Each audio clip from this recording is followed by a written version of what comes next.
cet après-midi, chers frères et sœurs, d'après le SMS que je vous ai envoyé ce matin, et toujours par la grâce de Dieu, nous avons une grande servante de Dieu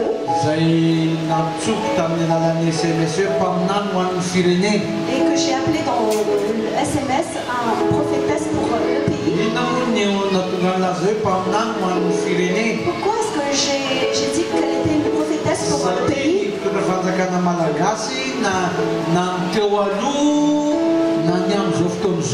Parce que le savez-vous que les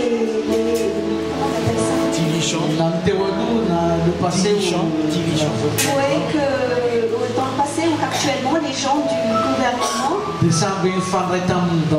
ont eu une relation avec elle. Donc le FFKM à Madagascar actuellement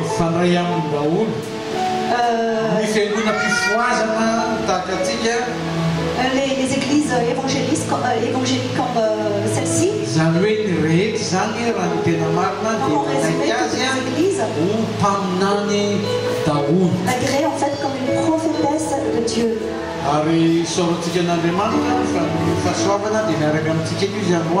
nous sommes vraiment reconnaissants au Seigneur parce qu'elle est parmi nous aujourd'hui. Et son époux aussi est parmi nous aujourd'hui. Ainsi que quelques collaborateurs. C'est pas qu'elle est une personne particulière, mais elle est une personne comme ordinaire, comme toi et moi. Une personne modeste comme toi et moi. Mais par la grâce de Dieu, Dieu lui a attribué un devoir et un don particulier. Alors je la connais en fait par Maman Germaine.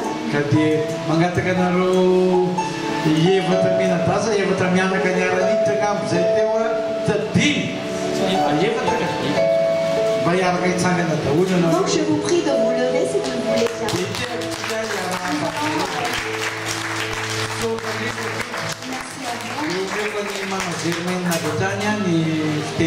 Donc je donne la parole à Maman Germaine qui va apporter le message de Dieu pour nous.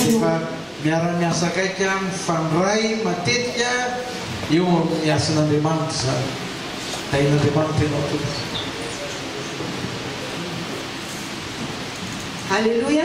Alléluia. Je suis heureuse de vous saluer tous.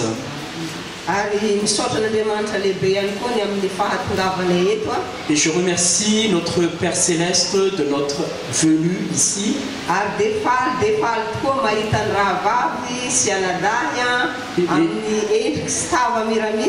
Et je suis vraiment très heureuse de vous voir tous avec un visage souriant.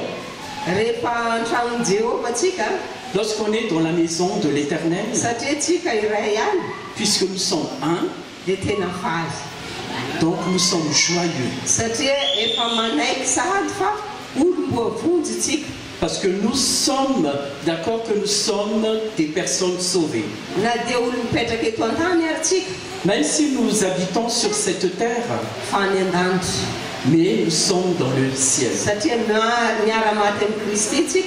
Parce qu'on était mort avec le Christ et ressuscité en Christ. Et nous sommes assis à côté du Christ dans le ciel. Prions. Père éternel, nous te louons. Parce que tu nous as donné Jésus-Christ, notre Seigneur, ton Fils unique, mort pour nous sauver. On t'a souffert, Seigneur Jésus, afin que nous puissions vivre dans la paix. Maintenant, Seigneur, nous t'adorons, nous t'honorons. À cause de toi, nous sommes sauvés. Nous te louons, Seigneur, Nous t'acclamons, Seigneur. Et nous te glorifions, Seigneur. Maintenant, Seigneur, nous demandons ton Esprit Saint que tu as envoyé pour nous apprendre, enseigner, pour que nous puissions remémoriser tout ce que tu nous as appris. Et surtout pour que nous puissions comprendre ta parole, afin que notre joie soit satisfaite. Nous te louons, Seigneur. Que ton onction, Saint-Esprit, nous remplisse chacun de nous tous présents ici. Et nous savons que quand tu agis, rien ne peut t'empêcher d'agir. Et nous savons, Seigneur, que ton esprit travaille. Et il va encore travailler. Merci pour la puissance que tu nous as donnée, afin que nous puissions nous rencontrer ici par le Seigneur, car nous sommes prêts à t'écouter. Merci, Seigneur. Amen. Amen.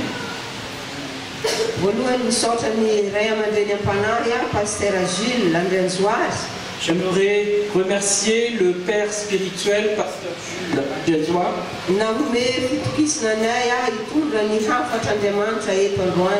qui a confiance en nous afin que nous puissions apporter la parole de Dieu.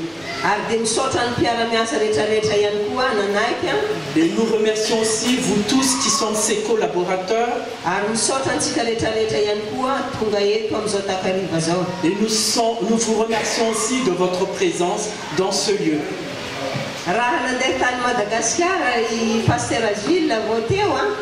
Quand notre pasteur était à Madagascar, il n'y a pas si longtemps,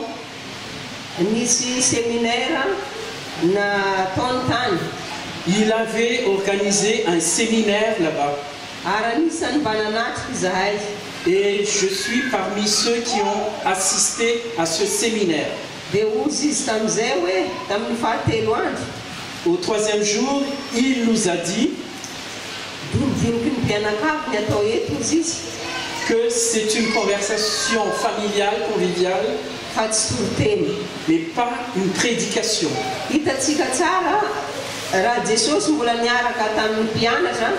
Nous voyons bien que quand Jésus était avec les disciples, que pour Jésus, vraiment, il est heureux de converser avec ses disciples. Nous aussi, alors, aujourd'hui, on va passer une petite réflexion familiale, conviviale.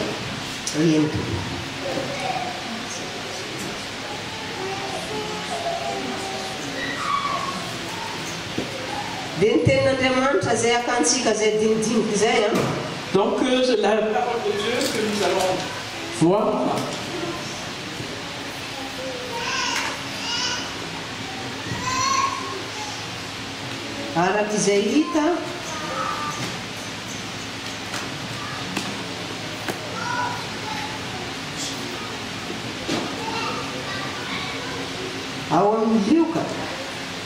On va voir dans l'évangile de Luc.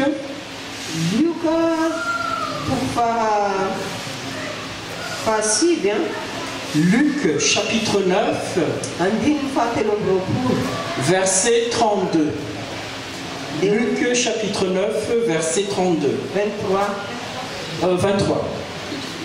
9, 23.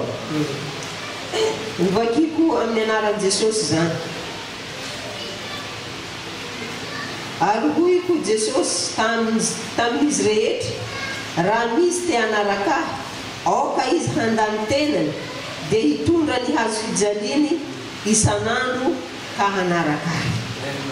Au nom de Jésus, puis il dit à tous, si quelqu'un veut venir après moi, qu'il renonce à lui-même, qu'il se charge chaque jour de sa croix et qu'il me suive. On va donner un thème à ce passage. Dia ny lohahevitra omentsika tsy miteny io fa nidinidiniky izay ataontsika. Le thème que nous allons donner à ce qu'on va vous partager, dia ny hoe mankatoa ny tenin'Andriamanitra tsy misy ahiahy.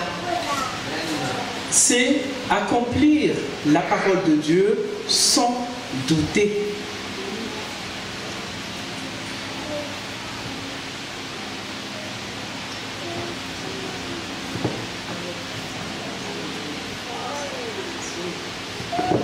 Donc exactement, c'est accepter la parole sans qu'on comprend. Voilà.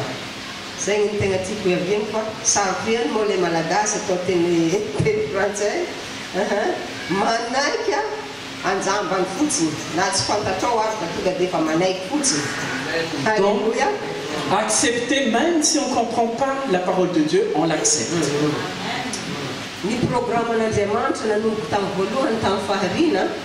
Le programme de Dieu au jour de la création, au commencement, dia efa nampiadina antsika ary nahatonga antsika tsy manana elanelany amin'ny Andriamanitra. c'est que nous soyons vraiment dans la paix et qu'il n'y ait pas de barrière entre nous et Dieu. Ary afaka ny fampiresaka ny olombelona sy Andriamanitra. Et l'homme et Dieu peuvent discuter, parler face à face. Ary mbola zay programme zay ny programme n'Andriamanitra mandroka androany. Et ce programme de Dieu est toujours valable actuellement. Ary zany nanomezany zanany lahatokana maty mba homonjy atsika. C'est pour cela qu'il a donné son Fils unique qui est mort pour nous. Fa nefa zay nefa ny programme n'Andriamanitra. Donc voilà, c'est le programme de Dieu. Indraindray mampametra-pamontaniana io. Et quelquefois, ça nous pose des questions. Satria be dia be ny karazan-javatra toa mampahory atsika indray. Parce qu'il y a tellement de choses dans notre vie qui nous font souffrir. Mampanontany tena nefa ny hoe fiadanana marina tokoa ve napetraka an'i Jesosy Kristy. Et ça nous fait poser la question, est-ce que Jésus-Christ a apporté vraiment la paix? Tena fiadanana ny navelany ho anao. C'est vraiment la paix qu'il vous a Zay laissée. fiadanana zay tononoko aminao manomboka androany tsy maintsy tonga amin'ny tokantranonao sy ny fiainanao. Et c'est cette paix-là, je vous le prophétise au nom de Jésus dans votre foyer, dans votre vie. Ka noho zany zao ny zava-misy araka ny tenin'i Jesosy teo. Donc, voilà ce qu'il y a d'après ce que Jésus a dit. Zay tahanaraka azy ozy izy tsy maintsy mandany tenany hamtondra ny hazo fijaliany isanandro. Celui qui veut le suivre, il faut qu'il renonce à lui-même et le suivre vraiment. Eo zany ny toa tsy fiadanana amintsika. Et c'est là que pour nous, c'est pas la paix. Le izy nefa tsy azo avela. Et pourtant, on ne peut pas laisser cette parole. Tsy maintsy entina isanandro isanandro. Il faut qu'on porte la parole qui vient d'être dite par Jésus. Ny zavatra hevitra mampisarika antsika amin'Andriamanitra dia ny fahotantsika. La seule chose qui nous sépare de Dieu, c'est notre péché. Nefa rehefa mibeboka atsika dia efa vita zay. Mais si nous nous repentons de nos péchés, alors là, nous sommes vraiment unifiés avec le Seigneur. Jesosy Kristy efa nandatsika ny rany mba hamonjy ahy sy anao. Jésus a versé son sang pour nous sauver, moi et vous. Araka ny teniny tamin'ny mpianany hoe efa nomena ny fahefana rehetra ity an-tany sy any an-danitra. D'après ce qu'il a dit à ses disciples, tout pouvoir m'a été donné ici et au ciel. Ary zay fahefana nomeny Jesosy Kristy ny mpianatra zay ihany koa fahefana efa nomenanao. Et cette autorité que Jésus a donnée aux disciples, il vous les a données aussi maintenant. Andresy ny fahefany ratsy rehetrarehetra.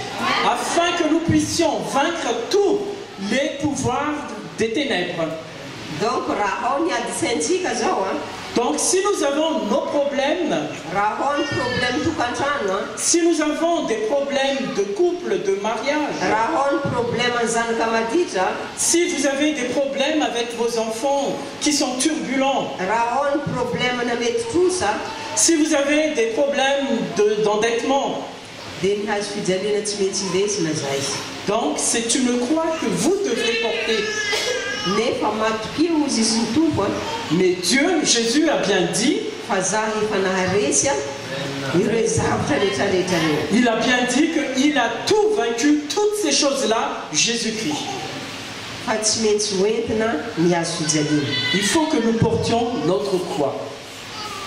Ny olona rehetrarehetra zay nandresy ry havako a. Toutes les personnes victorieuses Tsy maintsy nitondra ny hazo fijaliana na dia tsy mbola tonga ara Jesosy Kristy tompo. ont déjà porté leur croix, même si le Seigneur n'est pas encore venu.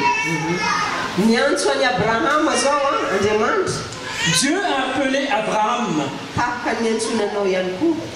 quand il vous a appelé aussi. Fa naninona ary moa nantsony Abrahama? Pourquoi il a appelé Abraham? Atao inona? Pour faire quoi? Ho tahina. C'est pour qu'on le bénisse, Nomena anarana malaza. pour lui donner un nom connu Ary fitahina ho an'ny hafa ihany koa. et qu'il soit aussi une bénédiction pour les autres. Ianao ane zany satria taraniky Abrahama anao a. C'est vous cela, parce que vous êtes l'héritier d'Abraham. Ny ositra rehetrarehetra tamin'ny Abrahama tononoko a ho antsika tsirairay avy amin'ny anaran'i Jesosy. Toutes les onctions d'Abraham, je vous le prophétise pour vous tous au nom de Jésus. Nampanantena Andriamanitra tamin'ny Abrahama hoe korain'ny firenena anao. Dieu a promis à Abraham qui serait le père des nations, Korain'ny mino rehetrarehetra anao. le père de tous les croyants.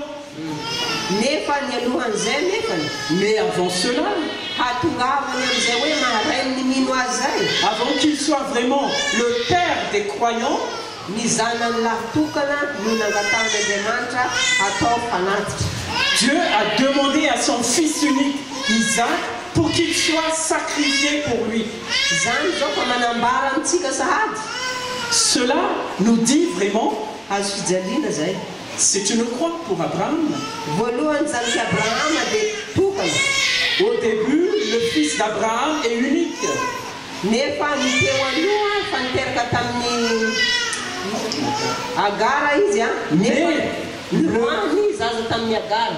Mais le premier qu'il a eu avec la servante Agar, Ismaël, Nefa nasain'ny niroahana iny dia Isaka izy rery ny tavela tao an-trano.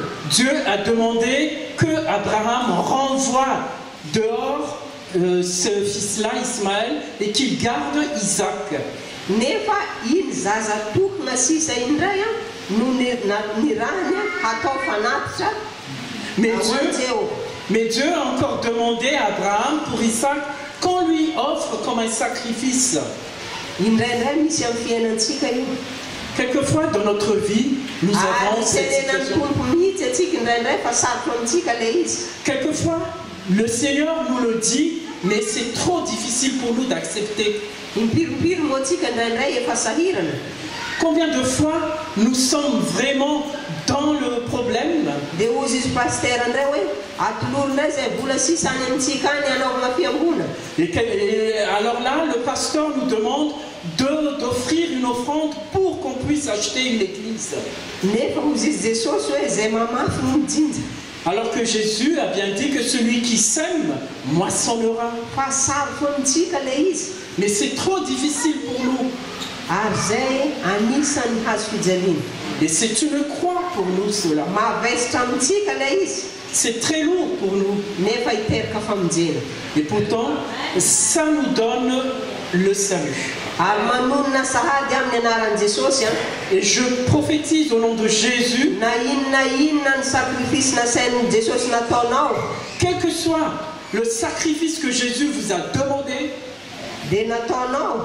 et que tu l'avais fait, Ho hitanao fa hanome anarana malaza anao Jesosy. Jésus va vous donner un nom vraiment très au-dessus des noms.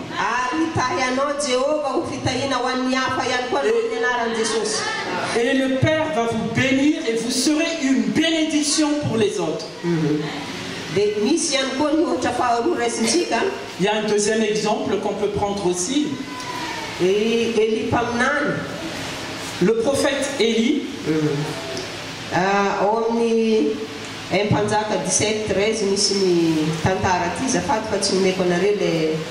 C'est l'histoire dans 1 Roi 17.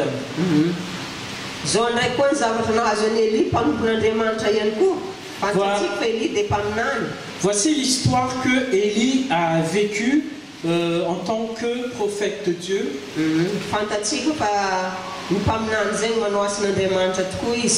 Comme nous savons tous qu'un prophète, c'est vraiment un serviteur de Dieu. Dieu l'a envoyé pour faire une mission. Et le prophète Élie a bien annoncé au nom du Jéhovah.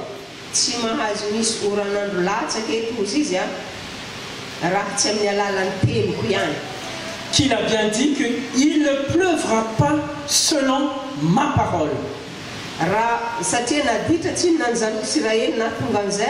Parce que les Israélites étaient des rebelles, mais à cause de cela,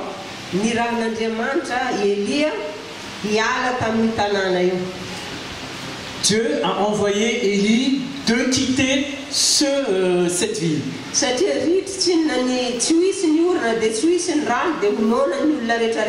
Parce que dans ce pays, il n'y a pas d'eau, il n'y a rien, donc c'est la famine.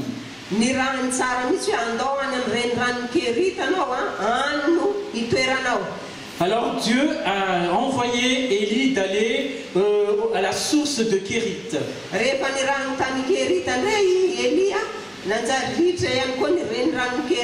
Et quand Dieu a envoyé Élie à la source de Kérit, la source était tarie. Et quelquefois aussi, nous. Quelquefois, dans notre vie, il y a aussi notre source de vie, c'est à sécher, même si Dieu nous a bénis. Mais il ne faut pas oublier que Dieu ne vous abandonne pas. Il est toujours avec vous tout le temps. Mais il veut que vous l'entendiez. Afin que vous puissiez vraiment faire ce qu'il vous dit sans douter. Comme Abraham avait emmené Isaac. Et voilà que Isaac n'était pas mort. Quel que soit que vous pensez que c'est mort dans votre vie, Dieu a vu et vous allez voir que ça va ressusciter ce qui est mort dans votre vie.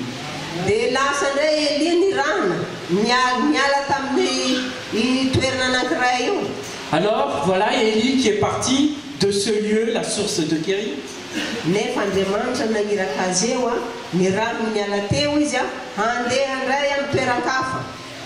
Dieu l'a envoyé pour un autre endroit. Et qu'est-ce qu'il a vu là-bas? Il a vu une pauvre femme. Et c'est cette pauvre dame que Dieu a utilisée pour le nourrir. Quelquefois aussi dans notre vie, actuelle, quelquefois c'est là où on n'a rien que Dieu nous envoie.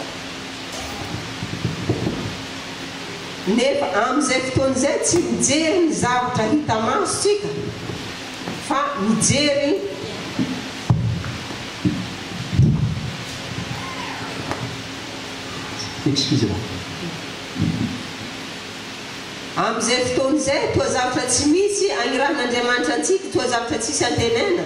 Et au moment où Dieu nous envoie de faire cette chose-là, alors que nous n'avons rien du tout, il ne faut pas voir ce que vous voyez de vos yeux, mais il faut croire à la parole de Dieu. Même s'il n'y a pas, Dieu sait créer cela. Aujourd'hui, Dieu va créer quelque chose que vous n'avez pas.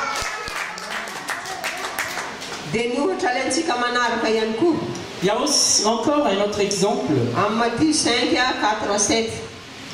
Dans Matthieu chapitre 5, versets 4 et 5.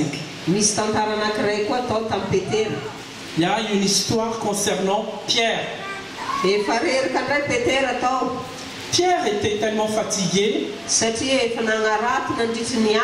parce qu'il a péché pendant toute la nuit et il n'a rien eu.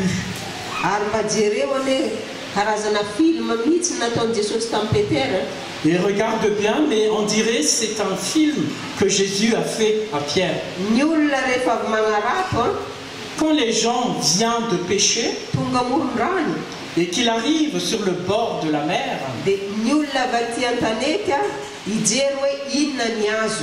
les gens qui viennent de la terre ferme vont venir voir qu'est-ce que vous avez péché aujourd'hui. Jésus était accompagné de ses disciples et d'autres personnes. Et ils ont vu Pierre qui n'ont rien pendant toute la nuit. Et c'est vrai que pour Pierre, vraiment, c'est la honte. Et quelquefois aussi dans notre vie, Jésus nous conduit dans cette situation de honte.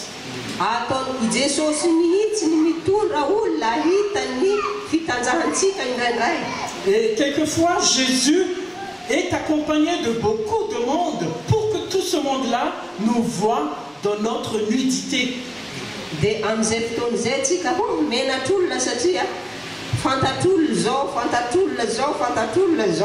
Et en ce moment-là, nous sommes vraiment dans la honte parce que les gens vont savoir que moi, je suis cela, je suis ceci. Et quelquefois, en ce temps-là, en ce moment-là, on donne tort aux autres. Dieu veut que vous portiez votre foi. Parce que Jésus, on l'a vraiment humilié. Et nous aussi, on va passer par l'humiliation. Mais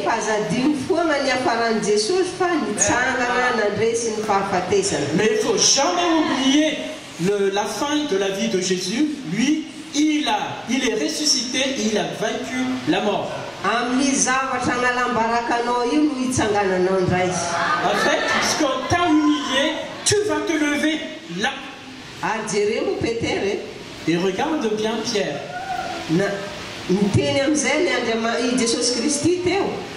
Jésus a bien dit à Pierre à ce moment-là, retourne dans la mer et va dans l'eau profonde et jette ton filet. Ça me concerne cela.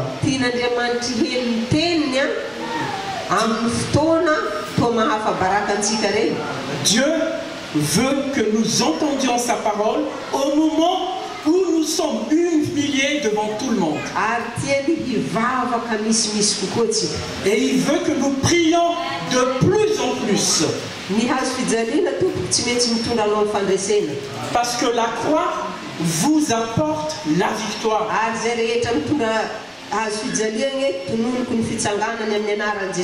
Et ceux qui portent la croix maintenant, je prophétise que vous allez vous lever là où vous êtes. Qu'est-ce qu'il y avait sur Pierre en ce moment-là? Quand il a eu tous les poissons, son filet a failli être déchiré à cause du nombre de poissons. Et il était obligé d'appeler tout le monde. Donc, depuis votre bénédiction que vous avez déjà reçue, ça vous suffit à toi et ta famille. Mais maintenant, après que vous soyez humiliés, vous allez appeler les autres parce que vous n'arrivez plus à porter vos bénédictions. Pourquoi?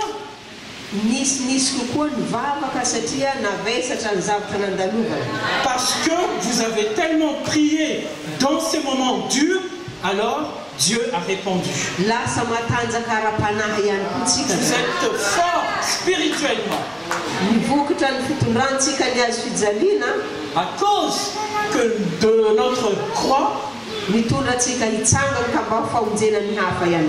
nous sommes vraiment levés pour que ce soit aussi le salut pour les autres. Qu'est-ce qui s'est passé avec les autres disciples de Jésus?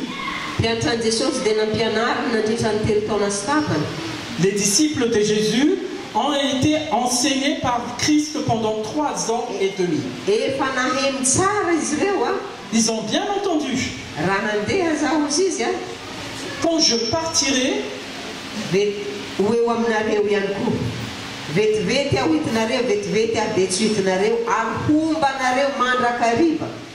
Jésus a bien dit que quelquefois vous me verrez et après vous ne me verrez plus, mais je serai avec vous tous les jours de votre vie. Qu'est-ce qui s'est passé quand Jésus est parti? Ils ont eu peur.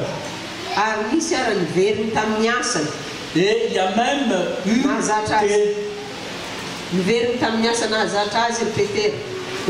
donc il y avait même eu des personnes qui ont perdu leur activité. Et depuis ce temps-là, les gens ont eu peur. Dans notre vie aussi, quelquefois, il y a des choses qu'on n'a même plus envie de voir les autres. Il y a la peur. Il y a vraiment la honte. Là aussi, il y a le désespoir. Mais les disciples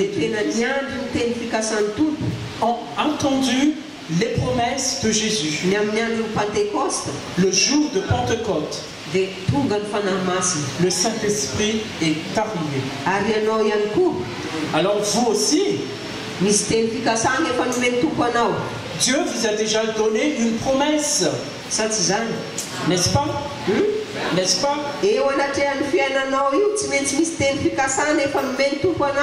Dans votre vie, il ne faut jamais oublier que Dieu vous a déjà donné une promesse. Il faut attendre parce que ça va venir. Dieu va vous donner le Saint-Esprit. L'onction de Dieu va vous remplir. L'onction du Saint-Esprit va vous remplir. Et en ce moment-là, vous n'aurez plus honte devant les autres. Et alors vous serez fortifiés.